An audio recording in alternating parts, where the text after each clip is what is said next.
Hello students, आज के session में हम बात करेंगे कि ट्रायंगल का सेंट्रोइड क्या होता है। केंद्रक सेंट्रोइड ऑफ ट्रायंगल क्या होता है एंड अगर मुझे वर्टिसेस के कोऑर्डिनेट्स नोन है तो सेंट्रोइड के जो कोऑर्डिनेट्स हैं उसको निकालने के लिए रिजल्ट क्या होता है। साथ में हम ये भी बात करेंगे कि how we get that result, वो रिजल्ट हम कैसे प्रूव कर सकते हैं, इसके बारे में भी मैं यहाँ पर डिस्कस करूंगा। ओके, तो ये सेशन हम सेंट्रोइड ऑफ ट्रायंगल क्या रिजल्ट होता है and how we get that result, इसके लिए मैं इस सेशन को फोकस करूंगा। Okay,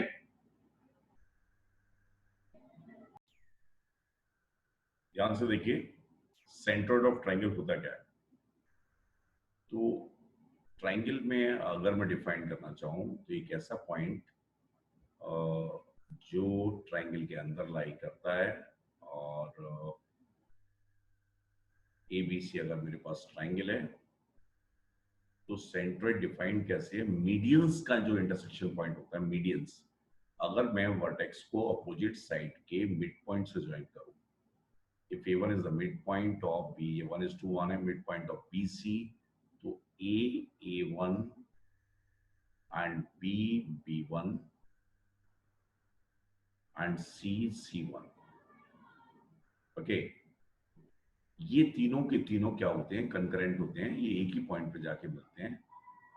always A1, B1 and C1, इनके लिए एक कॉमन पॉइंट ही एग्जिस्ट करता है और उस कॉमन पॉइंट को ही हम क्या कहते हैं, centroid of the triangle. Okay, तो सेंट्रोइड ऑफ द ट्रायंगल कम से कम ये हमें कभी नहीं भूलना चाहिए कि किसी भी ट्रायंगल में सेंट्रोइड ऑफ द ट्रायंगल क्या होता है कि अगर मैं वर्टेक्स को अपोजिट साइड के मिड पॉइंट से ज्वाइन करता हूं तो जो उनका इंटरसेक्शन पॉइंट होता है वो क्या होता है, centroid of the triangle. Medians are always concurrent and point of concurrency is known as centroid of the triangle। okay, अब बात आती है कि ये हमें ध्यान रहेगा कि भाई सेंट्रोइड होता क्या है, कि in a triangle intersection point of medians is known as centroid and intermedians are always concurrent and point of concurrency is known as centroid of the triangle। ठीक है ना। अब इसका रिजल्ट क्या होता है, रिजल्ट के बारे में हम प्रूफ बाद में देखेंगे, पहले रिजल्ट देखते हैं। ओके, अगर मेरे पास दूसरी बात ये है, ए मेरे पास x1 y1 है, इसके कोऑर्डिनेट्स हैं, बी के अगर एक कोऑर्डिनेट्स x2 y2 हैं एंड सी के कोऑर्डिनेट्स अगर मेरे पास x3 y3 हैं, तो ध्यान से समझिए, जी अगर xg yg है तो ये तीनों वर्टिसेस नोन होने पे ये आसानी से कैलकुलेट हो जाता है। अभी मैं प्रूफ भी करूंगा, लेकिन आपको रिजल्ट भी ध्यान रखना है। इसका रिजल्ट क्या आता है मैं आपको बताता हूं।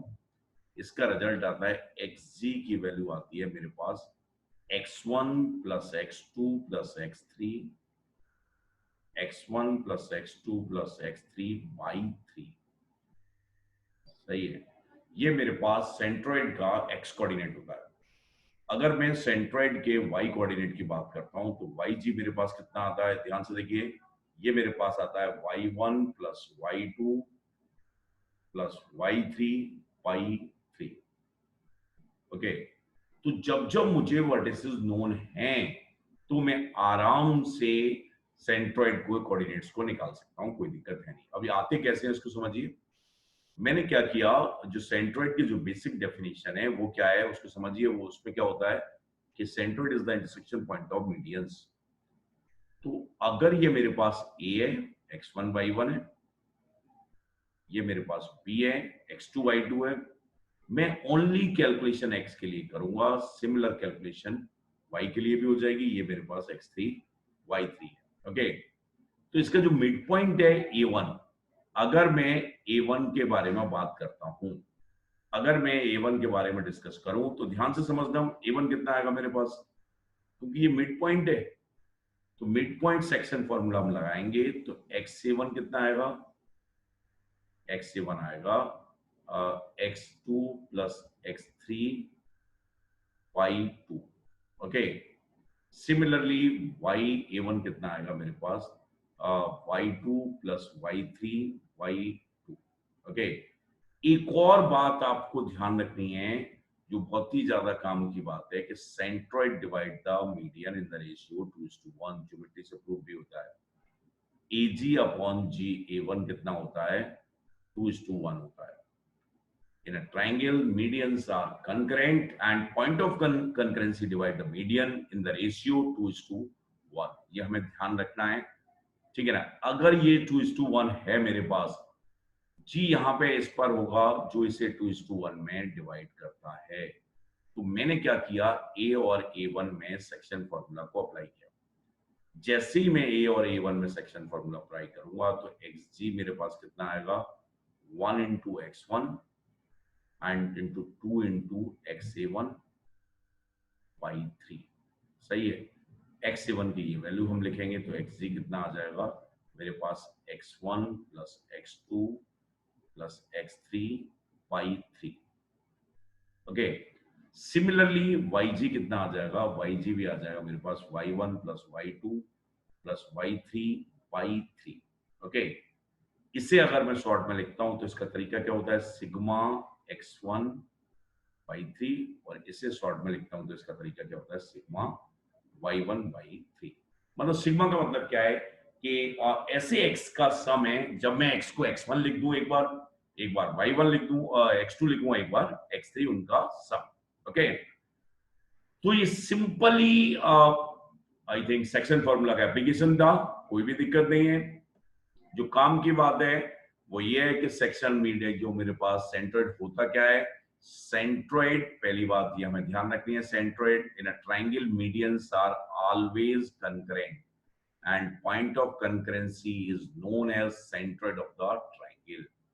दूसरी बात ये ध्यान रखनी है, centroid of the triangle divides each median in the ratio 2:1। यही मीडियन नहीं, each median, हर मीडियन को सेंट्रोइड ऑफ द ट्राइंगल किस रेशियो में डिवाइड करता है, 2:1 में डिवाइड करता है।